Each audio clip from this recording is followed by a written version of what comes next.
నమస్తే రమ్మగారు. నమస్తే జీ. ఏదైనా మంచి నీతి కథ ఒకటి చెప్పండి రమ్మగారు. మామూలుగా మనం పద్యాలు చెప్పుకుంటుంటాం కదా.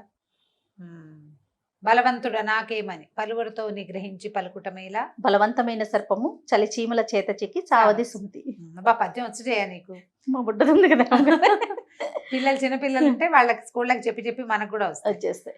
ఎప్పుడైనా సరే ఎంత బలమైన వాళ్ళైనా ఎవరైనా తమకంటే చాలా చిన్న వాళ్ళతో చేతుల్లోకి చిక్కి దొరికిపోతారు. ఇప్పుడు మన వల్ల వాళ్ళకి ఇబ్బంది అయింది అనుకో, కొంతమంది పాపం తలదించుకుని బతికేస్తారు, సరిపెట్టుకుంటారు. ఒక్కోడు తల సరిపెట్టుకోలేని వాడు ఎవడైనా ఒక సరైన వాడు గనక తగిలితే ఎంత పెద్దవాడైనా గోతులు పడాల్సిందే. మనకి పంచతంత్రంలో భలే మంచి కథలు కనిపిస్తాయి ఇలాంటివి. ఒక పిచ్చుక ఒక ఏనుక్కి బుద్ధి చెప్పింది. పిచ్చుక ఏనుక్కి?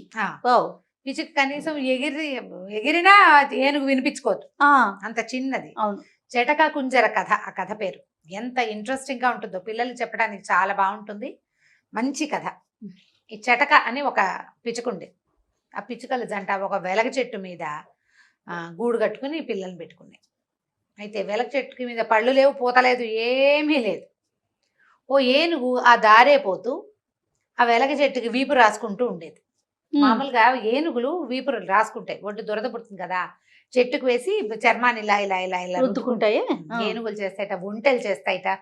ఒంటెలు కూడా ఒంటి మీద చిన్న చిన్న ముళ్ళు పురుగులు అవి పట్టుకుని ఉంటాయి, మందపాటి చర్మాలు కదా, అవి రుద్దుకోవటానికి గట్టి రాళ్ళు కూడా ఏర్పరుస్తారు. రాజస్థాన్లో పెద్ద పెద్ద రాయి లాంటివి, పెద్ద చెప్టా లాంటిది పెడతారు. ఆ చెప్టాకి ఒళ్ళు రుద్దుకుంటాయి. ఆ చెప్టా కనపడంగానే పరిగెడతాయిట దాని దగ్గరికి.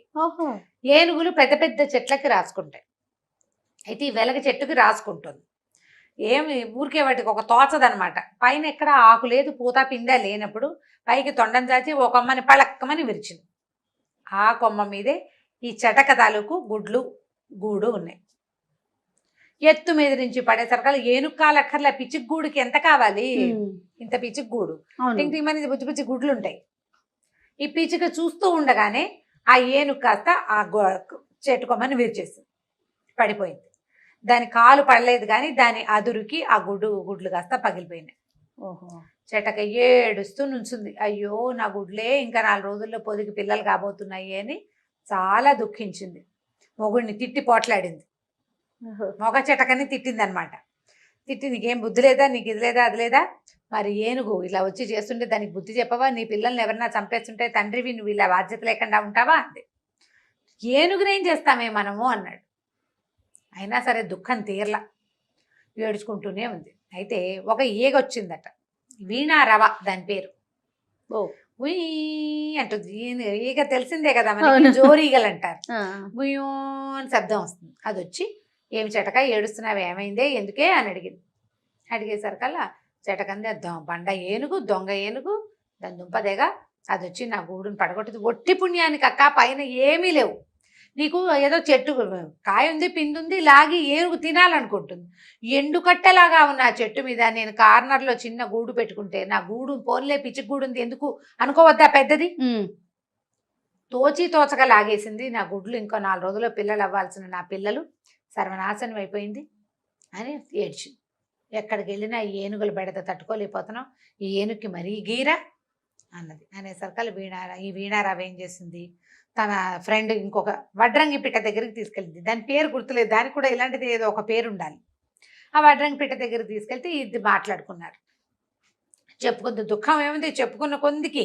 అవునవును. చెప్పుకునేసరికల్లా ఈ వడ్రంగి పిట్ట అంది, మరి నాకు ఒక ఫ్రెండ్ ఉన్నాడు మేఘనాథుడు, అతని పేరు కప్ప, వాడి పేరు గుర్తుంది, కప్ప పేరు గుర్తుంది, వడ్రంగి పిట్ట పేరే నేను మర్చిపోయా. పర్వాలేదండి. ఈ మేఘనాథుడి దగ్గరికి వెళ్దాం, మేఘనాథుడు మంచి ఐడియా ఇస్తాడు, ఈ ఏనుక్కి బుద్ధి చెప్పాలి. ఓకే. మేఘనాథుడి దగ్గరికి పోయారు. వెళ్తే కబుర్లు చెప్పుకున్నారు కాసేపు. తర్వాత ఈ వీణారావ ఈ వడ్డంగి పిట్ట ఇద్దరు ఇతనికి చెప్పారనమాట ఆ మేఘనాథుడికి, నువ్వు ఏదైనా సహాయం చేయగలవా, ఏనుక్కి బుద్ధి చెప్పాలి అనేసరికల్లా మేఘనాథుడు అన్నాడు, అయ్యో అదెంత పని, పాపం ఎవరి పిల్లల చావుకైనా కారణమైన ఏనుక్కి బుద్ధి రావాల్సిందే, దాని సంగతి చూద్దాం అని చెప్పి ఏం చేసింది, అది అడవంతా తిరిగి ఒక బాగా బురదుండి నీళ్లు ఎక్కువ లేని ఒక చెరువుని కనిపెట్టింది. కప్పలు నీళ్ళు ఎక్కడ ఉంటే అక్కడికి తిరుగుతూ ఉంటాయి కదా, అక్కడికి వెళ్ళి ఏం చెప్పిందంటే, ఓ పని చేయండి, ఏనుగు ఈ వైపు నడిచొస్తూ ఉంటుంది. నడిచొస్తుంటే నేను ఈ చెరువు దగ్గర, ఈ నీళ్లు లేని దగ్గర కూర్చుని బెకబెకమంటాను. నా ఫ్రెండ్స్ని కొంతమందిని తెస్తా, మేమందరం అరుస్తాం. కప్పలు ఎక్కడ అరుస్తాయి? నీళ్ళు ఎక్కడుంటే అక్కడ అరుస్తాయి.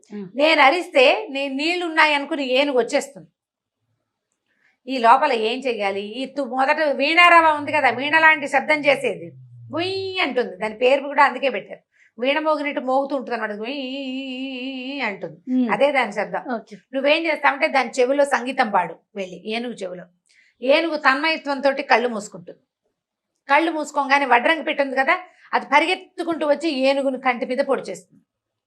కన్ను పొడవనగానే కళ్ళు కనపడకపోయేసరికి ఏనుగుకి దాహం వేస్తుంది. కంటికి దెబ్బ తగిలితే దాని మెకానిజం అది, నీళ్ల కోసం పరిగెత్తుకొస్తుంది. పరిగెత్తుకొస్తే నేను ఈ బురద వైపు దాన్ని లీడ్ చేస్తా, కప్ప తెలివి చూడు అని చెప్పింది. సరే, ఒకనాడు చూసుకున్న ఏనుగు ఆ వైపుకి వచ్చే సమయం చూసుకుని ఈ మన వీణారవ ఉంది కదా, ఏనుగు చెవి పెద్దది, ఏనుగు సంగీతం వింటుంది బాగా. ఇది పోయి దాని చెవి దగ్గర గుయ్యూ అని తిరగడం మొదలెట్టింది. ఆ సంగీతానికి మన వాళ్ళ గుయ్యి శబ్దం వస్తుంటే కాసేపటికి మనకు కూడా కళ్ళు మూతలు పడతాయి, జోలపాట్లాగా. ఏనుగుకి కొంచెం కళ్ళు మూతలు పడ్డాయి. ఏనుగు కళ్ళు తెరుచుకుని ఉండగా వడ్రంగి పిట్టని దగ్గరికి రానివ్వదు, అది తొండంతో విసిరేసేస్తుంది. కళ్ళు మూతలు పడంగానే వడ్రంగి పిట్ట వచ్చేసి గుచ్చేసింది కంట్లో, పొడిచేసింది కళ్ళు. పొడిచేసరికల్లా అది కేవు కేవు గట్టి గట్టిగా ఘీంకరించింది. ఏనుగు వడ్రంగి పిట్ట ఎక్కి ఏనుగు మీదే కూర్చుంది పైకెక్కి. ఇది అరిచి కేకలు పెట్టింది. అరిచినా సరే ఈ లోపల దాహం వేసేసింది దానికి. కళ్ళు పొడిచేసి కళ్ళు కనపడకపోతే దాహం. ఈ లోపల కప్పలు బెకబెకమంటున్నాయి, ఎక్కడో కప్పలు బెకబెకమంటున్నాయని పరిగెత్తింది అటువైపుకి. పరిగెత్తేసరికల్లా ఒక పెద్ద మురి గుంట అది. ఏనుగు చూసుకోకుండా, కళ్ళు కనిపించట్లేదుగా, కంట్లోంచి నీళ్లు గారిపోతున్నాయి, కళ్ళు మండిపోతున్నాయి, కన్ను నొప్పిగా ఉంది, దాహం వేస్తోంది, టెన్షన్గా ఉంది. బురద నీళ్ళు తాగిస్తుందా? తాగలేదు, బురదలోకి దిగింది. అయ్యో, దిగంగానే కూరుకుపోయింది బురదలో. మామూలు కష్టం కాదు అది, ఎంత తంటాలో పడితే గానీ అది బయటికి రాదు. ఇప్పుడు ఏనుగు కష్టాన్ని గురించి కాదు మనం ఇక్కడ ఆలోచించాల్సింది. ఆ ఒట్టి పుణ్యానికి పిచ్చిగూడుని పగలగొట్టినందుకు, పగలగొట్టేసి ఆ పిచ్చిక దాని ఫ్రెండ్స్ తో కలిసి చేసిన శాస్తి. అందుకని ఒట్టి పుణ్యానికి ఎవ్వరి జోలికి వెళ్ళకూడదు. అయ్యా, అంతటి ఏనుగే ఇబ్బంది పడింది. ఎంత బలవంతమైన ఏనుగైనా సరే ఇట్లా చిన్న ప్రాణుల చేతికి చిక్కైనా సరే దొరికిపోతుంది. కాబట్టి ఇప్పుడు తప్పనిసరి అయితే ఏదో చేస్తావు. అవును, తప్పనిసరి కాకపోతే దారే పోతూ ఎవరినైనా ఏడిపించటము, తోచి తోచక హెరాస్మెంట్, తోచి తోచక ఎక్కిరించటము, అలా చేయకూడదు. ఆ చేయటం వల్ల ఇలాంటి సమస్యలు వస్తాయి అని చెప్పడానికి ఈ పంచతంత్ర కథని పిల్లలకి ఉదాహరణగా చెప్పచ్చు.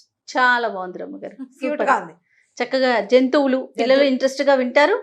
స్టోరీ మంచి నీతి ఉన్న కథ కదా. అవును, ఒక సరదాగా చెప్పండి. ఒకప్పుడు జిత్తుల జంత్రి అని ఒక కథ చెప్పాను, గుర్తుందా నీకు? గుర్తులేదు రమ్మ గారు. నేను మర్చిపోతున్నావు జయ, ఎన్ని కథలు రమ్మ గారు? మరి నేను ఎలా గుర్తు పెట్టుకుంటున్నాను? అదే కదా, అదే రమ్మగారు. మరి ఒకసారి చెప్పండి, ఒక్క లైన్ చెప్పండి.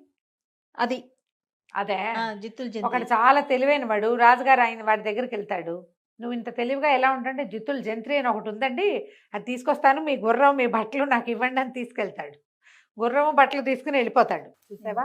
మళ్ళీ సెర్చ్ చేసుకుని మొత్తం వింటాను. వినాలి నువ్వు ఖచ్చితంగా. సారీ రమ్మ గారు, ఒకవేళ ఎవరికి గుర్తులేదో వాళ్ళందరూ ఈ జిత్తుల జంత్రి కథ వెతుక్కుని వినండి, మళ్ళీ వినాల్సిందే, తప్పదు. బాగుంటుంది సరదాగా. Sure sure. ఇది కూడా జిత్తుల జాలయ్య వీడొకడు. ఒక ఊళ్ళో ఒక రాజుగారు నగరంలో జాలయ్య అని ఒకడు ఉండేవాడు. వాడు అందరినీ బోల్తా కొట్టించి పాపం గడుపుకుంటూ ఉండేవాడు. ఓసారి వాడు ఒక సైనికుడికి దొరికేశాడు. వాడు ఏం చేశాడంటే, ఇలాంటి వాడిని టక్కరి వాళ్ళని పట్టుకుని అప్పచెప్తే బాగుంటుంది కదా, ఏం చేసి పట్టుకుని రాజుగారి దగ్గరికి ఈడ్చుకుపోయాడు. రాజు అన్నాడు, ఏమిట్రా వీడు దొంగతనం చేశాడా, దోపిడీ చేశాడా, ఏం చేశాడు, ఎవరైనా మోసం చేస్తే? వీడు జిత్తులు మారండి, జిత్తులు జాలయ్య వీడు, అప్పుడెప్పుడో వాళ్ళప్పుడెప్పుడో చెక్కు మార్చారు, ఇలా ఒక 5-6 విషయాలు చెప్పాడు. అవునవును, వాడెవడో టక్కరి వాడు అనుకున్నావు, వాడు వీడేనా అన్నాడు. పెద్ద చేసిన మోసం లేదు, 10 రూపాయలు, 8 రూపాయలు, 25 రూపాయలు, 15 రూపాయలు, ఆ పూట భోజనము, ఓ 2 గుమ్మడికాయలు, 4 సొరకాయలు, అలాంటి వాటి కోసం వాడు అవతల వాళ్ళని బోల్తా కొట్టి కొట్టేస్తాడు. అది ఒక్కటనుకో ఎవరికీ తెలీదు. కానీ ప్రతి ఊళ్ళోనూ 10-15 అవుతున్నాయి అనుకో, ప్రతి సందులోనూ 4 అయితే కొన్నాళ్ళకి ప్రచారంలోకి వస్తాయి. అట్లా ఈ జాలయ్య ప్రచారంలోకి వచ్చేసాడు. జిత్తుల జాలయ్య వాడి పేరు. మహానక్క జిత్తులు వాడు వీడేనండి అని చూపించాడు. రాజుగారు అన్నాడు, ఏమిటో అంత తెలివి నీకు? అట్లా ఒకళ్ళు కాదు, ఇద్దరిని కాదు, ఏదైనా పని చేసుకోవచ్చు కదా. ఇట్లా జితులు మారితనంగా ఉండి నువ్వేం సాధిస్తావని రాజు కేకలేశాడు. వాడు అన్నాడు, ఏదో ఒక దాన్ని పెట్టుబడి పెట్టుకుని బతకాలి కదా బాబయ్య, నా తెలివిని పెట్టుబడి పెట్టుకుంటున్నాను నేను అనేసరికి రాజు అన్నాడు, అవును నువ్వు చేసినవి చాలా నాకు ఇంట్రెస్టింగ్గా అనిపించాయి. సరే ఇప్పుడు ఏమిటంటావు చెప్పు. జైల్లోకి వెళ్తావా, శిక్ష ఇంకేదైనా కొరడా దెబ్బలు అవి తింటావా అనేసరికి విను బాబు, జైల్లో ఉంటే నాకు తిండండి, మా ఇంట్లో తిండి అది కుదరదు. దెబ్బలు తినడానికి నేనంతా సత్తా ఉన్నవాడిని అయితే కష్టపడి పని చేసుకునేవాడిని కదా, ఇటా కాదండి, ఇంకో మార్గం చెప్పండి అన్నాడు.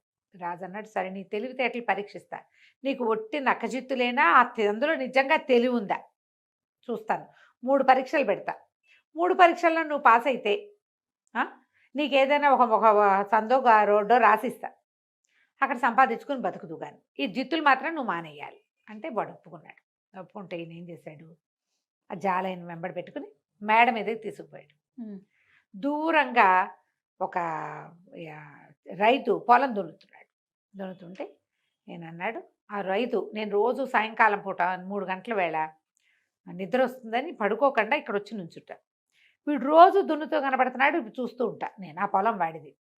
దున్నుతాడు, ఏదో చేస్తాడు, కొన్ని రోజులు గాయపిస్తాడు, మళ్ళీ ఏవో నీళ్లు పెడుతుంటాడు. వాడు ఒక్కడే పని చేసుకుంటాడు. ఓకే, పనే వాడికి, ఇంకో రెండోది లేదు.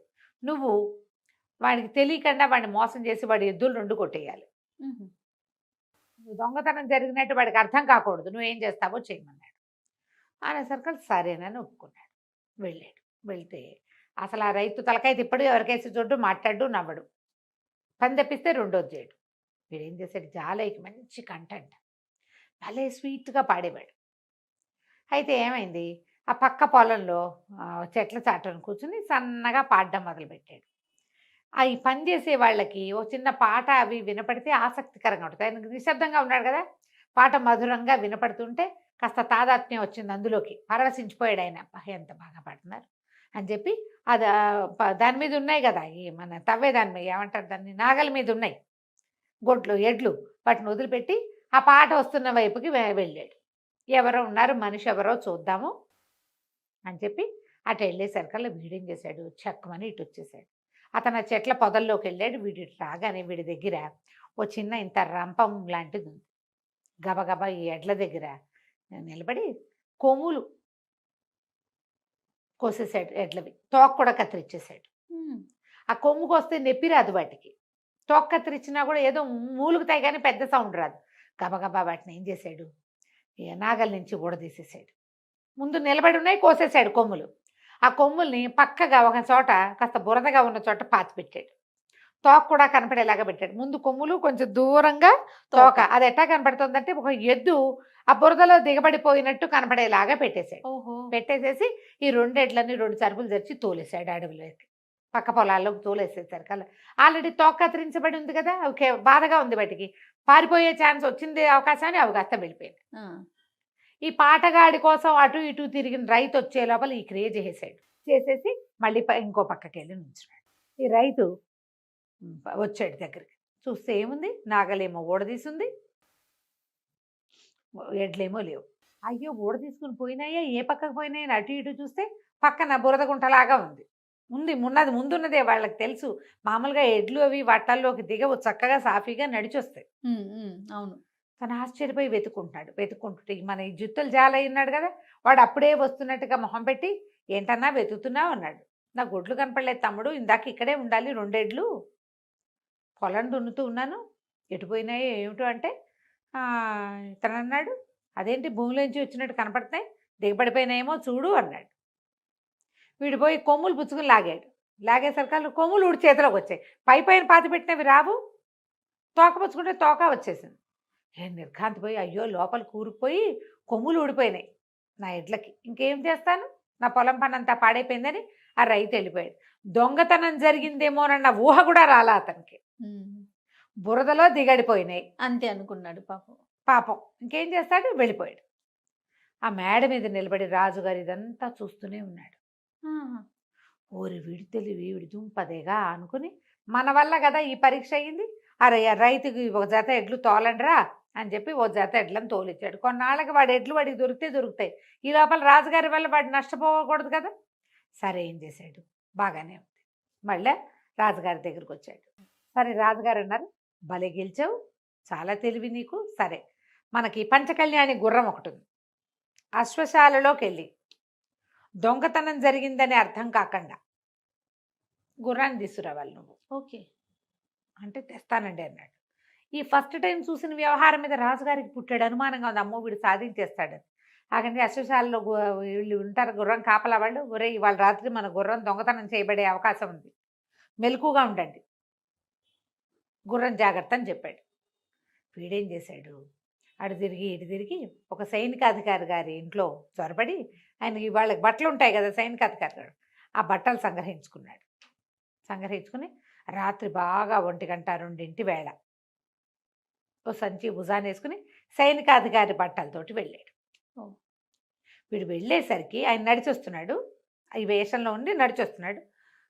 మొత్తం అశ్వశాలంతా దీపాలు వెలిగించున్నాయి, అందరూ సిద్ధంగా నుంచునున్నారు కర్రలు పుచ్చుకుని. ఇట్లా ఒకడు పంచకళ్యాణి మీద కూర్చుని ఉన్నాడు.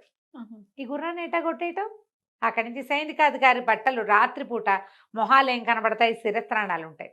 అబ్బా ఎంత బాగా ఉన్నారా మీరంతా మెలకుగా, సమయం గడిచిపోయింది, రాజుగారు చెప్పారు ముహూర్తం దాటిపోయింది, ఇంకా ఏమీ దొంగతనం అవ్వదు, ఏమవ్వదు, మీరు ఇంతవరకు కాపలా ఉన్నందుకు ఇదిగో మీ అందరికీ ఇదిగో ఈ బుడ్లు పంపించారని చిన్న చిన్న సీసాల్లో అందరికీ డ్రింకులు ఇచ్చాడు. అప్పట్లో కూడా మత్తు పానీయాలు ఉండేవి. అదే కదా. వీళ్ళందరూ తాగేశారు, సంతోషం పట్టలేక రాత్రి 1 గంటకు నిద్రలు ఇంకా కాయక్కర్లేదు కదా, 1 గంట 2 దాకా మెలకుగా ఉంటే ఊపిరి ఆడనట్టు ఉంటుంది, అది మంచి టైం కదా. 1 to 12 to 3 అద్భుతమైన నిద్రా సమయం మనిషి అన్నవాడికి. ఆవలించుకుంటున్నారు అక్కడికి పాపం. సరే అందరూ తలా ఒక బుడ్డి తాగారు, గడపలు దాటక ముందే ఎవరి దారిని వాడు చొప్పకట్టల్లో పడిపోయారు. ఇది చక్కగా సైనికాధికారి బట్టల్లో గుర్రం వేసుకెళ్ళిపోయాడు మనవాడు జాలయ్య. వేసుకెళ్ళిపోయి తెల్లవారు దాకా అక్కడ ఇక్కడ తిరిగి తెల్లవారేసరికల్లా రాజుగారి దగ్గరికి తీసుకొచ్చేసరికల్లా ఈ అశ్వశాలకు కబురు చేస్తే ఆ రాత్రి దొంగతనం అవదని ఇంకేం అవదని చెప్పేశారు సైనికాధికారి వచ్చి, అందుకని మేమందరం పడుకున్నామన్నారు. గుర్రం ఎక్కడుంది, రాజుగారి ముందు నుంచి. ఆశ్చర్యపోయాడు, పూర్ణి ఇది కూడా బాగా చేశాడే, వీడికి ఆ సమయానికి ఏం చేయాలో తెలుసు, టక్కరివాడు. సరే ఓకే, 3వ పరీక్ష పెడుతున్నాను నీకు, రాణిగారి వేలు ఉంగరం కొట్టేయాలి నువ్వు. రాణిగారి వేలు ఉంగరం అంటే ఏమిటి, అంతఃపురంలోకి వెళ్ళి ఆవిడ ఉంగరం పుచ్చుకుంటే ఆవిడ ఊరుకుంటుంది, అదే కదా, అరిచి గోల్ చేయదు, ఉంగరం పట్టుకో నీ ఇష్టం, ఆ తర్వాత నేను నిన్నేమీ అన్నాడు. అన్నాక సరే బాగానే ఉంది. సాయంకాలం చీకటి పడ్డాక ఆ రోజు రాత్రి రాజు రాణి ఇద్దరు మేడ మీద కుర్చీలు వేసుకుని కూర్చున్నారు. కూర్చుంటే చెప్పాడు, ఏమే నీ ఉంగరం జాగ్రత్త, వాడు కొట్టేస్తాడు, వాడు 2 సార్లు ఇలాంటివి చేసేసాడు, 3వది చేస్తాడంటే ఇద్దరు భార్యాభర్త పక్క పక్కనంటే వాడు ఎట్టా వచ్చి ఆవిడ మీద పడి ఆవిడ ఉంగరం లాక్కోగలుగుతాడు, పైగా మెళ్ళో అయితే ఒక రకం, ఉంగరాలు తీసుకోవాలంటే చెయ్యి ఇవ్వద్దు, ఆవిడెందుకు ఇస్తుంది చెయ్యి. సరే ఇద్దరు చూస్తుంటే రాజుగారికి ఏం కనిపించింది, ఎవరో కింద నుంచి గోడ మీద నుంచి పైకి ఎక్కొస్తున్నట్టుగా కనపడింది. అప్పట్లో ఏం వీధిలో ఎట్లా ఏమిటి ఏమీ లేవుగా, ఏవో కాగడాలు అవి ఇవి వెలిగించుకునేవాళ్ళు. ఈయనేం చేశాడు, వంగి చూశాడు. చూస్తే పైకి కోట బురుజుకి, అంటే ఈయనుండే ప్రాసాదం తాలూకు బురుజుకి ఒక తాడేసింది, కింద నుంచి ఒక వ్యక్తి పైకి వస్తున్నాడు. ఈయన చూస్తూ ఉన్నాడు. ఆ వ్యక్తి దగ్గరకు వచ్చేదాకా వాడు ఇట్లా తాడు పుచ్చుకుని పైకి వస్తున్నట్టు కనపడతాడు. దగ్గర దాకా రాగానే ఈయన ఏం చేశాడు, అక్కడ బరిసెలు లాంటివి ఉంటాయి కదా, బరిసె మొనవైపు తను పట్టుకుని కర్ర వైపుతోటి ఆ మనిషిని ఇట్లా కొట్టాడు.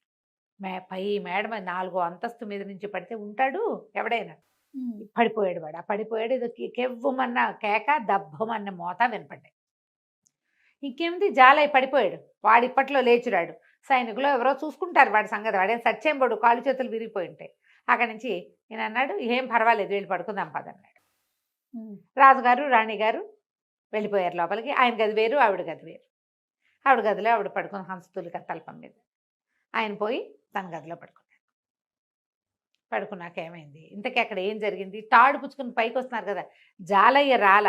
వాడు ఏం చేశాడంటే ఒక తాడేసి ఒక గడ్డి బొమ్మకి తన చొక్కా పంచా కట్టాడు. ఓహో.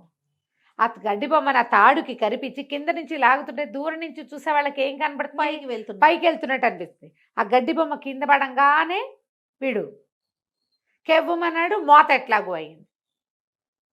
వాడు నిజానికి అసలు క్షణాల్లో మేడెక్కేశాడు. పక్క నుంచి మెట్లు ఉన్నాయి ఆ మేడకి. ఇది పడిపోగానే వాడి దారిని వాడు మెట్లెక్కేశాడు. ఈ లోపల రాజు రాణి మాట్లాడుకుని ఎవరి గదుల్లోకి వాళ్ళు వెళ్ళిపోయారు. రాణిగారు అప్పటికే రాత్రి 12 అయింది. ఆవిడకి 9ంటికే పడుకునే అలవాటు. ఆవలింతలు వచ్చేస్తున్నాయి వాకిట్లో గాలి కూర్చునేసరికి. మేడ మీద కూర్చుంది కదా, చల్లగాలికి నిద్ర రాదా? ఆవిడేమో నిద్రలో. ఆవిడ లోపలికెళ్ళి కొద్దిగా గొంతు బొంగురుగా చేసి, ఏమే ఇంకా జాలయ్య రాడు, అయినా కూడా ఎందుకైనా మంచిది ఉంగరం నా చేతికి దాచిపెడతా అన్నాడు. ఆవిడ నిద్రలో ఉంగరం తీసి ఆయన చేతిలో పెట్టింది. అదెవరు? జాలయ్యే. అదే వాడు ఉంగరం వేలికి పెట్టేసుకున్నాడు. చటుక్కుని తప్పుకున్నాడు. ఇంతలో 10 నిమిషాల్లో రాజుగారికి రెండో గదిలో పడుకున్నాడుగా, ఆయనకి ఏమనిపించింది, ఒకవేళ జాలయ్య గాడు కాలు విరిగినా సరే ఏ కర్రో పట్టుకుని పైకి వస్తే అని చెప్పి ఈయన గబగబా లేచి సరభసంగా వెళ్ళాడనమాట, చకచక మోతలు చేసుకుంటూ. ఏమండి రాణిగారు, ఆ ఉంగరం నా చేతికి ఇవ్వండి, నేను దాచిపెడతాను, ఆ వాడు వచ్చేస్తాడేమో, వాడు ఒట్టి టక్కరి వెదవా అన్నాడు. ఆవిడ నిద్రలో, ఎన్నిసార్లు ఇస్తాను, ఆల్రెడీ ఇచ్చేసా కదా మీకు అని. అప్పుడు చూశాడు ఆవిడ వేలికి ఉంగరం లేదు. అమ్మ జాలయ్య కొట్టేశావురా అనుకున్నాడు. తెల్లవారేసరికల్లా ఉంగరం పుచ్చుకొచ్చాడు జాలయ్య. ఇదిగోండి మహారాజా అనగానే, మహారాజు అన్నాడు, ఎంత తెలివోయి నీకు సానుకూలంగా పనిచేసుకోవటం, దాన్ని గొడవ కానివ్వకుండా ఉండటం వచ్చు. సరే, ఓ పంచి, ఊరికి ఉత్తరంగా ఉన్న వీధుల్లో ఒక వీధి నీకు ఇస్తున్నాం. ఆ వీధిలో 40-50 ఇళ్ళున్నాయి. దానికి అనుబంధంగా ఉన్న తోటలు దొడ్లు అన్నీ నీవే. అవి అద్దెకిస్తావో, అమ్ముకుంటావో, నీ పేరే పెట్టుకుని నువ్వు అక్కడ ఉంటావో ఉండు. అవసరమైనప్పుడు సలహా ఇచ్చే సలహాదారు ఉద్యోగం ఇస్తున్నాను నీకు. నీ చుట్టాలని పక్కాలని ఆ వీధంతా పెట్టుకో. ఉద్యోగం ఉంటుంది, నీకు జీతం ఇస్తాను. మీ వాళ్ళందరినీ ఆ ఇళ్లలో దింపుకో. ఇక మాత్రం నీ జిత్తులు బయట చేయకూడదు. జిత్తులన్నీ రాజ్యానికి, రాజుకే ఉపయోగపడాలని చెప్పి ఆ జిత్తులు జాలయ్య వీధి అని ఒక వీధి ఇచ్చి వాడికి ఆ వీధిలో పెట్టి గౌరవంగా ముంచుకున్నాడు. పాతకాలంలో ఇట్లా దొంగల్ని, దోపిడీదారులని రాజుగా ఉపయోగపడేలాగా జీతాలు ఇచ్చి ఉంచుకునేవాళ్ళట. ఖలీఫా కథల్లో చూస్తాం మనం ఇట్లా. ఈ వనరాజుల్లో కూడా కొంతమంది చేసేవాళ్ళు. వీళ్ళు తెలివైన వాళ్ళు, వాళ్ళని విశ్వాసపాత్రులుగా చేసి ఉంచుకోవాలి, శిక్షించకండి. అప్పుడు వాళ్ళు తెలివితేటలు రాజ్యానికి ఉపయోగపడతాయి. చందమామ కథ ఒకటి చెప్పండి అండి. పూర్వం కౌశాంబి అలాంటి నగరం, కేశవ నగరం అనుకో, నగరానికి ఒక పరమాద్భుతమైన రాజుగారు ఒక ఆయన అవంతివర్మ. ఆయన చాలా అద్భుతంగా ధర్మం న్యాయం జరిపేవాడట. వాళ్ళ దాంట్లో కంటికి కన్ను పంటికి పన్ను, ఎవడైనా కొడితే వీడితో వాడిని కొట్టించేవాళ్ళు. అదే లెక్క. చాలా ఖచ్చితంగా అమలు జరిగిపోయేది న్యాయం. ఇక నువ్వు నేను తేడా లేదు, పెద్దవాడు చిన్నవాడు లేదు, మనవాడు కాబట్టి ఆశ్రిత పక్షపాతులుగా ఉండటాలు అటువంటివి వాళ్ళ రాజ్యంలో నడిచేవి కాదు. చాలా గట్టిగా ఉండేవాళ్ళు. ధర్మం 4 పాదాలా నడిచేది, చాలా విశేషంగా ఉండేది. ఈ రాజుగారికి ఒక కుమారుడు, వివాహితుడు, 2 పిల్లలు కూడా ఉన్నారు. అయితే ఏమైందట, ఒకసారి ఒక పెద్ద నాగుపాము ప్రవేశించింది సభాభవనంలోకి. ఎక్కడో పుట్టలు చెదిరినాయో ఏదో అయ్యింది, లేదా ఏదో కార్యక్రమం మీద పాము వచ్చింది. వస్తే ఎప్పుడైతే ఈ సభాభవనంలో కనపడిందో అందరు చెల్లాచెదరుగా సైనికులు వాళ్ళు వీళ్ళు లేచారు. పాముని తరమడానికి కొంతమంది కర్రలు తీశారు. ఈ కుర్చీలు అవి జరిపారు. రాజుగారి పక్కన సింహాసనంలో పక్కన కుర్చీలో కూర్చుని ఉన్న రాజుగారి యువరాజు సర్రును కత్తి దూసి ఆ కుర్చీలన్నీ జరిపాక కుర్చీల పక్క నుంచి దాటిపోతున్నంత పొడుగాటి నాగుపాముని 2 తుండాలుగా కట్ చేసేసాడు. కత్తి పెట్టి కొట్టాడు. సగం తెగిపోయింది నాగు, తోక ఇక్కడ ఉండిపోయింది, పడగ పారిపోయింది. ముందు భాగంతో పారిపోయి ఆ నాగుపాము అలా పరిగెత్తుకుంటూ వెళ్ళి రాజుగారి అంతఃపురానికి ఆనుకుని ఉన్న ఉద్యానవనం, అడవి లాంటిది ఒకటి ఉంది. అక్కడ ఒక పుట్ట ఉంది గోడను అనుకుని. ఆ పుట్టలో ఉంది అతని సంసారం, ఆ నాగు తాలూకు సంసారం. అక్కడికి వెళ్ళాడు. వెళ్ళి కొస ప్రాణంతో తాను ఇల్లు చేరిపోయాడు. పుట్టలోకి వెళ్ళిపోయాక చూస్తే ఏముంది, నాగు భార్య వచ్చి అయ్యో ఇట్లా అయిపోయిందంటే, యువరాజు నా దారి నేను పోయేదావాడిని, అందరూ కర్రలతో బెదిరిస్తే యువరాజు కత్తి పెట్టి నన్ను నరికేశాడు, నా చావుకు కారణం వాడే. మహారాజు చాలా అద్భుతమైన వాడు అవంతివర్మ. చాలా న్యాయ సూత్రాన్ని చాలా అద్భుతంగా అమలుపరుస్తాడు. కాబట్టి నువ్వు నా మరణానికి న్యాయం చేకూర్చాలని చెప్పి ఆ నాగు కాస్త మరణించింది. మగవాడు పోయాడు, నాగుపాము చచ్చిపోయాడు. ఈ ఆడ నాగుపాము ఉంది కదా భార్య, గోడును విలపించి ఎలాగైనా తనకి న్యాయం చేకూర్చుకోవాలని భావించి ఆ రోజు రాత్రి అంతఃపురంలో ప్రవేశించి తెల్లవారుతూ ఉండగా యువరాజు మెడకు చుట్టేసిందట. అయ్యో, చుట్టేసేసరికి అందరూ కేకలు పెట్టారు. పాముల వాళ్ళని పిలిచారు, సైనికులు కొట్టడానికి వచ్చారు. ఏం చేయాలో తెలియదు. మెడ చుట్టేసి ఉంటే పామును ఎట్టా తీస్తారు? అక్కడి నుంచి మీరంతా వాళ్ళని వెళ్ళి పిలవద్దు, మహారాజుని పిలవండి, నేను ఆయనతో మాట్లాడాలని ఈ నాగుపాము మానవ భాషలో చెప్పింది. పాము మాట్లాడుతుందని రాజుగారిని పిలుచుకొస్తే రాజు భార్య దీనంగా దుఃఖిస్తూ ఏం చెప్పిందంటే, నా భర్త తన దారిని తను పోతున్నాడు, అసలు ఎవ్వరికీ ఏ హాని తలపెట్టలేదు, దాటి వెళ్ళిపోతున్న నా భర్తని యువరాజు కత్తితోటి ముక్కలుగా నరికేశాడు, నన్ను విధవం చేశాడు, నా పిల్లల్ని తండ్రి లేనివాడిగా చేసేసాడు, నాకు న్యాయం చెయ్యండి. మీ రాజ్యంలో ఉన్నదేంటి? కంటికి కన్ను పంటికి పన్ను, ప్రాణానికి ప్రాణం. నేను యువరాజు భార్యని విధవం చేయకూడదా? ఇప్పుడు ఇతను నన్ను విధవం చేశాడు, నాకు న్యాయం చెప్పండి అనేసరికి రాజు అన్నాడు, మేము మామూలుగా నేను ఒక్కడే న్యాయం చెప్పను, న్యాయాధికారులు ఉండాలి ఇక్కడ అని న్యాయాధికారులను పిలిపించారు. ఇద్దరు న్యాయాధికారులు సరేనన్నారు. కానీ మనకి రాజ్యానికి ఒక్క యువరాజు, ఏం చెయ్యాలో తెలియలే. వాళ్ళలో ఒక ఆయన అన్నాడు, దాంతే ఉంది, యువరాజు తన నాగు భార్యని విధవం చేశాడు, యువరాజు భార్యని విధవం చేయొచ్చు, నాగుతోటి ఏమైనా చేయొచ్చు నువ్వని అనేసరికి ఆవిడంది, ఆ పాము అంది, ఆడపాము, ఎంత మాట చెప్తున్నారు మహానుభావ, చనిపోయిన నా భర్త ఎట్లా యువరాణిని విధవం చేస్తాడు? మీరు యువరాజును రక్షించుకోవటానికి ఈ మాటలు చెప్తున్నారు, న్యాయంగా చెప్పండి, మీరు చెప్పేది న్యాయం కాదు. అంతే, చనిపోయిన వాడు ఎట్లా చేస్తాడు? నేను మిగిలాను, నాతోటి చేయించండి ఏదైనా అనేసరికి సరే రెండో న్యాయాధికారి గుడ్లు వీళ్ళకి ఎట్లా వస్తాయి? భయం, అనుమానం, ఏం చెప్తే ఏం చేస్తుందో. మెడ చుట్టుకున్నది ఒక్క కాట అందుకుంటే అది నిజానికి కాటేయచ్చు, కానీ న్యాయంగా అడగడానికి వచ్చింది. కాట అందుకుంటే చేసేదేం లేదు, రాత్రివేళ కాటేసింది అనుకో వైద్య సహాయం అందక, కానీ అట్లా కాదు, ఇతను చేసింది అన్యాయం, దీన్ని న్యాయం చేయండి అని అడగడానికి వచ్చింది. రెండో న్యాయాధికారి మంచి తెలివైనవాడు, ఆయన అన్నాడు, అమ్మా తప్పకుండా యువరాజు వల్ల నువ్వు విధవయ్యావు, యువరాణి కూడా విధవ కావాల్సిందే, యువరాజు ప్రాణాలు నువ్వు తీసుకోవాల్సిందే, విధవం చేయవలసిందే యువరాణి నువ్వు. అయితే నీకు ఎంతమంది అమ్మా సంతానం అన్నాడు. నాగు భార్య తెగ దుఃఖిస్తూ దీనంగా 5 పిల్లలండి నాకు. సరే, యువరాణికి కూడా 5 పిల్లలైన ఉన్న విధవం చెయ్యాలి నువ్వు, యువరాణికి 5 సంతానము పుట్టాక వచ్చి కాటేసేయి నువ్వు, మేం కాదనం, ఇదే న్యాయం అని ఒక ఘోషణగా చెప్పారు. నాగు భార్యకి రాజుగారు మాటిస్తున్నారు, యువరాణికి 5 సంతానం కలిగాక ఆమెను విధవం చేసేందుకు నాగు భార్యకి హక్కు రాస్తున్నారు. ఎప్పటికీ యువరాజుకి 2 పిల్లలు. ఎప్పటికి వస్తుంది? ఎప్పటికైనా రావచ్చు, ఆ కాలంలో బర్త్ కంట్రోల్ లేదు కదా. కానీ ఆ తర్వాత పిల్లలు పుట్టాల రాజుగారికి. యువరాజుకి ఏమో పిల్లలు కలగలేదు. రాజుగారు చెప్పి నువ్వు ఎలాగో ఇట్లా ఇక్కడే ఉంటావు కదా, పుట్టలో అంతఃపురపు ఉద్యానవనం పుట్టలోనే ఉంటావు కదా, చూసుకుంటూ ఉండు, మేము కూడా కబురు చేస్తాం, నువ్వు కబురు చేయాలి, 5వ సంతానం పుట్టాక మీరు కబురు చేస్తే నేను వచ్చి యువరాజును కాటందుకుంటాను అని అడిగిందట. ఆ తర్వాత ఎప్పుడు యువరాజు యువరాణి పిల్లలతో కలిసి తిరుగుతూ ఉండేవారు. ఎప్పుడు 2 పిల్లలతోటే కనపడ్డారు, కానీ 3వ పిల్లతోటి కూడా ఆ పాము ఎప్పుడు చూడలేదు.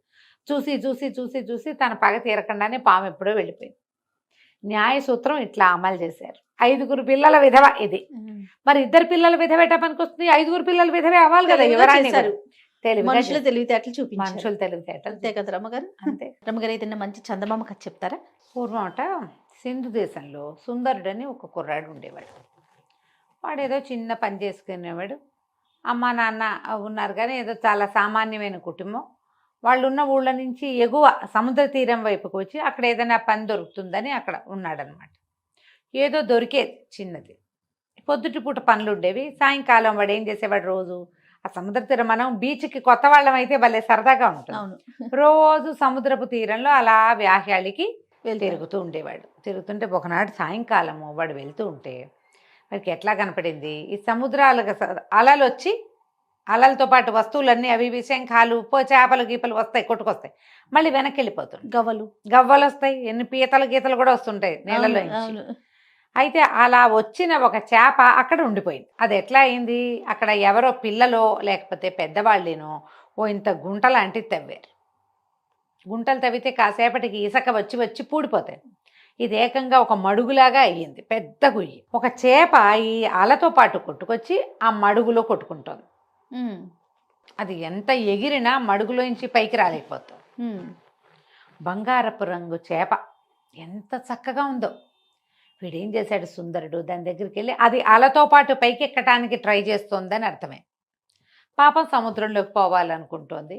సముద్రంలో ఉండే చేప అంత మడుగులో అట్ట గోతులో ఉండమంటే ఎట్లా ఉంటుంది? అవును. అందుకని వీడేం చేశాడు, ఆ గొయ్యి దగ్గర కూర్చుని దానిటా చేతితోటి పైకి లేవదీసి అల వచ్చినప్పుడు అల మీదకి విసిరాడు. విసిరేసరికల్లా ఆ చేప బతుకు జీవుడా అని లోపలికి వెళ్ళిపోయింది లోపలికి. ఇక మళ్ళీ రాల. మర్నాడు ఏమైంది, ఆ రోజు అయిపోయింది. మర్నాడు ఇతను మళ్ళీ సముద్ర తీరానికి వచ్చేసరికల్లా ఒక నడి వయసులో ఉన్న ఒక స్త్రీ ఇతన్ని పిలిచింది. బాబు బాబు, నేను సాయంత్రం ఇక్కడ మడుగులోంచి చేపను తీసింది నువ్వే కాదు అంది. నేనేనన్నాడు. దాదా ఇట్లా నా దగ్గరికి రా అని రమ్మని పిలిచి, ఆ చేప సముద్రపు రాజు గారి కూతురు, అందరితో పాటు వచ్చింది బయటికి. తనొక్కతి మడుగులో ఉండిపోయింది, నువ్వు రక్షించావు, మా రాజుగారు నిన్ను తీసుకురమ్మన్నారు, సముద్రపు రాజు దగ్గరికి వెళ్దాను రమ్మంది. సముద్రంలోకి వెళ్ళాలంటే ఎటా వెళ్తాడు? అదే కదా. మరి నేను ఎట్లా వస్తాను సముద్రంలోకి, నాకు అసలు ఈత రాదు, ఊరికే ఇట్ట బయట తిరుగుతాను, సహాయమేగా చేశాను, ఏం పర్వాలేదులే అన్నాడు. ఆవిడ ఒప్పుకోలే. కాదు కాదు, రా నువ్వు రా, నేను నిన్ను తీసుకెళ్తాను అని చెప్పి ఆ అబ్బాయి రెక్కపుచ్చుకుని నీళ్లలోకి తీసుకుపోయింది. మోకాళ్ళు దాటిన నీళ్ళు వచ్చేసరికి ఈ ఆడ మనిషి పెద్ద చేపలాగా మారిపోయింది. చేపలా మారిపోయి తన మీదకి ఎక్కించుకుంది కుర్రాడిని. ఎక్కించుకుని ఒక నీటి బుడగ లాంటిది వీడి మొహం మీద వేసింది. వీడికి ఊపిరాడదు, ఈత రాదు కదా. ఆ చేప మీద ఎక్కిన ఈ కుర్రాడు సుందరుడు జాయమని వెళ్ళిపోయింది చేప లోపలికి, ఆ నీళ్లలోకి వెళ్ళిపోయాడు. వీడి చుట్టూతో ఒక గాజు దుండేసరికి ఆ అబ్బాయికి ఏమి నీళ్లలోకి వెళ్ళిన ఇబ్బంది ఏమి ఎదురవ్వాల. అలా లోపల తీసుకుపోయింది ఆ చేప.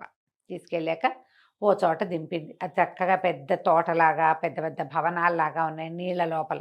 ఆ అబ్బాయికి ఏం చెప్పిందంటే, బాబు మా రాజుగారు ఆతిథ్యం ఇచ్చి నీకు 2 రోజులు ఉంచుకుని పంపుతాడు, ఏదైనా ఇస్తాను, నీకేమైనా కావాలా అని అడుగుతాడు.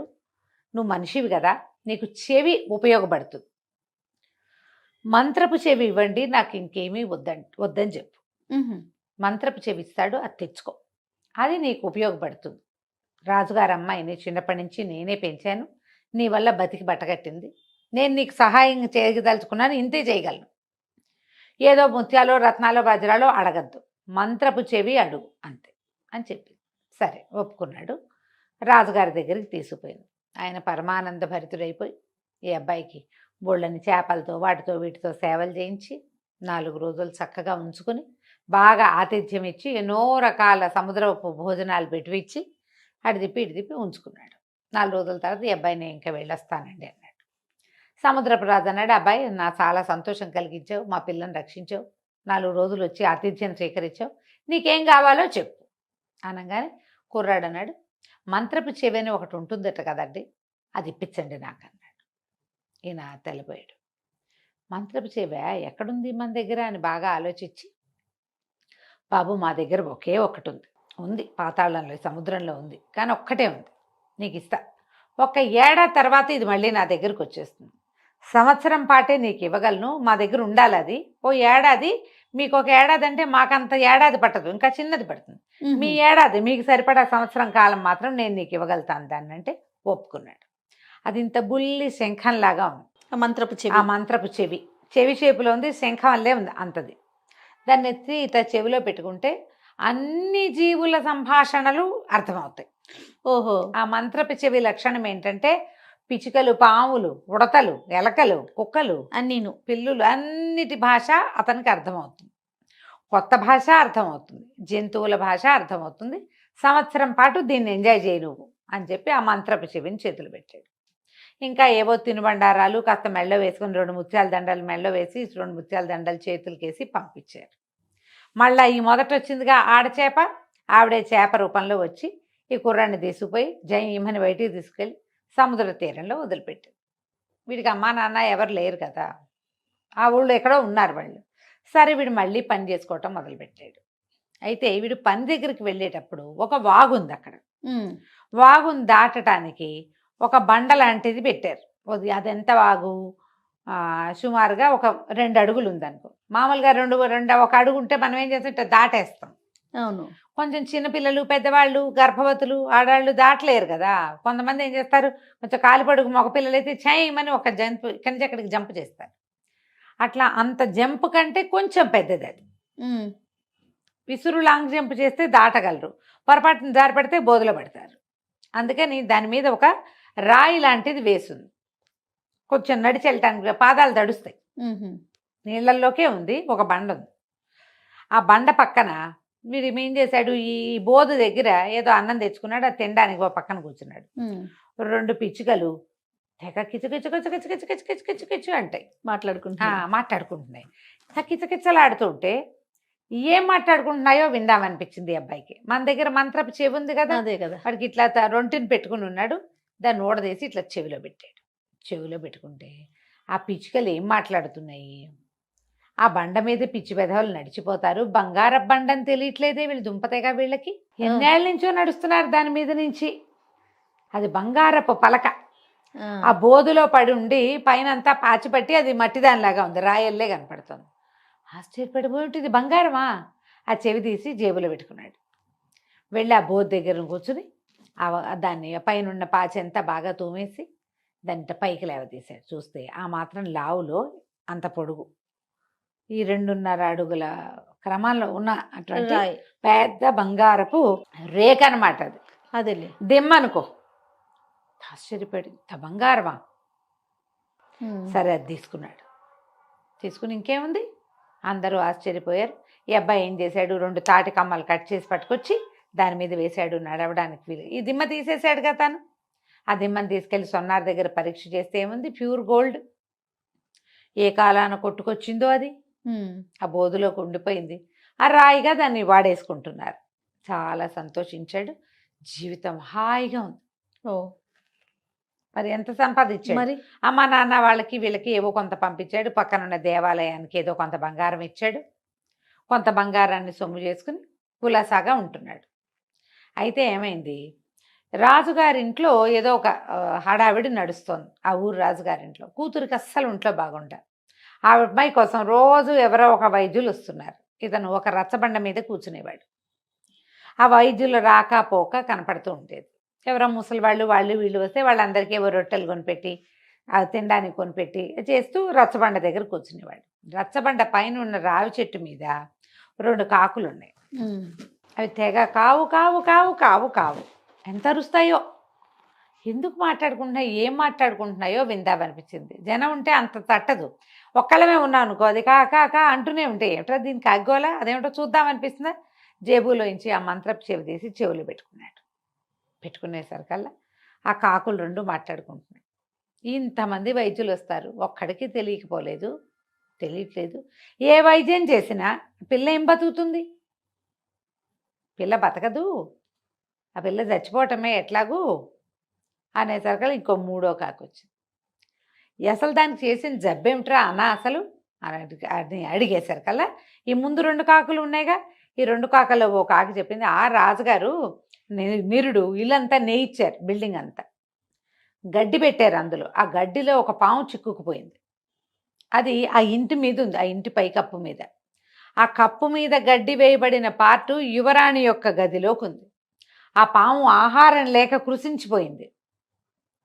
దాన్ని ఏడుపు కొట్టి యువరాణికి జబ్బు చేసింది. తొందరలో పాము చచ్చిపోతుంది తిండి లేక, యువరాణి కూడా వెళ్ళిపోతుంది, అమ్మాయి కూడా. ఆ పాముని తీస్తే ఈ పిల్ల బతుకుతుంది అనేసరికి ఆశ్చర్యం వేసింది. ఈ బిల్డింగులు అంటే ఇప్పుడు అప్పట్లో ఈ ఏమనాలి పక్కా బిల్డింగులు లేవుగా, భవనాలు కాదు అవి. ఏం చేసేవాళ్ళు, పెద్ద పెద్ద గోడలు కట్టి పైనుంచి వాసాలు దించి ఎత్తుగా హై రూఫ్ చేసి గడ్డి అవి వేసి తాటాకులు పరిచేవాళ్ళు. అలాంటి గదిలో ఉంది అమ్మాయి. ఆ అమ్మాయి ఎక్కడుందో ఆ గది పై భాగంలో ఉన్న గడ్డిలో ఒక పాము శల్యావశిష్టంగా చచ్చిపోవడానికి సిద్ధంగా ఉంది. సంవత్సరంగా దానికి ఆహారం లేదు. ఏ అబ్బాయి ఏం చేశాడు, సరే ఇది బాగుందని ఆ చెవి ఎత్తి జేబులో పెట్టుకున్నాడు. పెట్టుకుని రాజుగారింటికి వెళ్ళాడు. యువరాణి జబ్బు తగ్గిస్తాం అని చెప్పిన ప్రతి వాళ్ళని తీసుకుపోతున్నారు లోపలికి. అదే ఒక 5-6 ఉద్దండ పండితులు అక్కడ నుంచున్నారు. వాళ్ళు అన్నారు, ఏంటి ఏం చేస్తావో నువ్వు, చిన్న కుర్రాడ లేవునో 25 ఏళ్ళు కూడా లేవు, నీకు ముక్కుపచ్చలారలేదు, ఏం వైద్యం చేస్తావంటే, మీరందరూ చేసిందే ఏదో చేస్తా, నేను ఏదో చేస్తా, వైద్యం చేయగలిగిన వాడిని నేనైనప్పుడు ఇతరులకు ఎలా తెలుస్తుంది, అది నాకే తెలుస్తుంది ఆ కిటుకు. అనేసరికల్లా సరే రాజుగారి దగ్గర తీసుకుపోయారు. రాజు ఏంటంటే ఏ పుట్టలో ఏ పాము ఉందో ఎవరో ఒకళ్ళు వచ్చిన ప్రతి వాళ్ళకి పిల్లని చూపిస్తున్నారు. మరి ఆశే కదా. పిల్ల ఒక 16-18 ఏళ్ల పిల్ల, సన్నగా పొడుగ్గా తెల్లగా ఉంది, పాలిపోయి పీల్చుకుపోయినట్టు ఉంది. ఇప్పుడు రూపసులైన నీరసము అనారోగ్యము వస్తే జబ్బుగా ఉండి మొహాలు ఏం అందంగా ఉంటాయి, మళ్ళీ కాస్త చెంపలు పూడి కొత్త నెత్తురు పడితే ఏమైనా మనుషులు బాగుంటారు. అయితే ఏమైంది, అబ్బాయి లోపలికి వెళ్ళాడు. ఆ అమ్మాయిని చూస్తే తను తెలిసింది పాలిపోయి బూడిద రంగులో చచ్చిపోవడానికి సిద్ధంగా ఉంది. ఆ అబ్బాయి ఆ గదంతా కలే తిరిగి రాజుగారికి ఏం చెప్పాడంటే, మీరు ఒకసారి రండి, ఈ పైన పైకప్పులో ఆ గడ్డిలో ఒక పాము ఉంది, కప్పు విప్పించండి, ఆ పాము బతికితే మీ అమ్మాయి బతుకుతుంది. ఓకే అనగానే ఆశ్చర్యపోయారు అందరు. ఇదేం వైద్యం, ఓ మందో మాకో కాదు, సరే చూద్దాం అనుకున్నారు. పని వాళ్ళంతా సేవకులు పొట్టాడారు. అట్లా ఏం ఉండదు, మామూలుగా మేము గడ్డంతా కలేస్తాం, కలయకుండా పైకి వెయ్యం అసలు అంటే, కాదు ఇందులో పాము ఉందంటాడు అబ్బాయి. సరే మొత్తం ఊడదీశారు. చూస్తే ఒక ఇంత పొడుగు గోధుమ తాచు సన్నగా బక్క చిక్కిపోయి చచ్చిపోవడానికి సిద్ధంగా ఉంది. అమ్మ బాబాయ్ ఇంకేముందని ఆ పామును కిందకి దించి, పైనుంచి కింద పడితే చితికిపోతుంది అది, దాన్ని అలాగ గడ్డి చుట్టలతోటి కిందకి దించారు. ఓ పెద్ద గిన్నెతో పాలు పోసి పెట్టారు, ఓ గిన్నెతో నీళ్లు పోసి పెద్ద పెద్ద పాత్రతోటి నీళ్లు పెట్టారు. ఆ పాము మెల్లిగా పాలు కాసిన తాగి, పాము పాలు తాగుతున్నాను అడగండి, ఇది కథ. పోయి ఆ నీళ్ళల్లోకి పాల దగ్గరికి నీళ్ళల్లోకి పాల దగ్గరికి 5-6 సార్లు తిరిగింది. తిరిగేసరికి దానికి కొంచెం ఓపిక వచ్చింది. అట్లా నీటిలో తిరుగుతాయట సర్పాలు. మెల్లిగా దాన్ని వదిలేశారు. ఎప్పుడైతే ఈ పాము అటు ఇటు తిరుగుతుందో, ఈ మంచం మీద పడుకున్న రాకుమార్తె అప్పటిదాకా అసలు దిగటం అన్నది లేదు, మంచం దిగటల్లా మెల్లిగా దిగి 4 అడుగులు వేయటం మొదలుపెట్టింది. పాము ఇలా బయటికి వెళ్ళింది, పిల్ల బయటకు వచ్చింది. బయటకు వచ్చింది, నాన్న అని నీరసంగా బయటకు వచ్చింది. వచ్చేసరికి అందరూ ఆశ్చర్యపోయారు.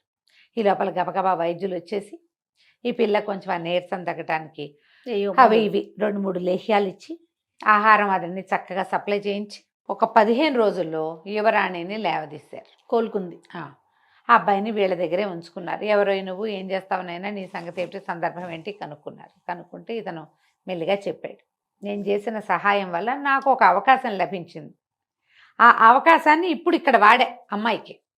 సరే ఆయన సంతోషించాడు. ఒక 4 నెలలు గడిచాక రాకుమార్తె పూర్తిగా నార్మల్ అయిపోయింది. రాజుగారు అన్నాడు, మా పిల్లని బతికించావు, పిల్లని పిచ్చి పెళ్లి చేస్తా, హాయిగా ఇక్కడే ఉండు, మా దగ్గరే ఉండు, యువరాజు ఉన్నాడు, అతను రాజు అవుతాడు, నువ్వు రాజుగారి బావమరిది అవుతావు, బావ అవుతావు, హాయిగా ఉండొచ్చు కదా, ఏదైనా వ్యాపారం పెట్టిస్తాం పెద్ద రకంది, వ్యాపారాన్ని జరుపుకుంది. కానీ రాజుగారి అల్లుడు వ్యాపారం బాగా నడుస్తుంది కదా. సరే దాంతో అమ్మాయిని పెళ్లి చేసేసుకున్నాడు. సంవత్సరం తిరిగేసరికి ఒకనాడు ఉదయం ఇతని మంత్రపు చెవి ఇతని దగ్గర నుంచి మాయమైపోయింది, వెళ్ళిపోయింది. అది తన ప్లేస్కి ఇతను ఒప్పుకున్నాడు కదా. కానీ ఇతను మాత్రం రాజుగారికి అల్లుడు అయిపోయాడు. చక్కగా తన దగ్గర చేరిన బంగారాన్ని జాగ్రత్త పెట్టుకున్నాడు. హాయిగా రాజుగారి ప్రమేయం లేకుండా తనే వ్యాపారం పెట్టుకుని బాగా పైకొచ్చి మంచి పేరు తెచ్చుకున్నాడు. కథ కంచికి మనం ఇంటికి. బాగుందండి. నమస్తే. నమస్తే.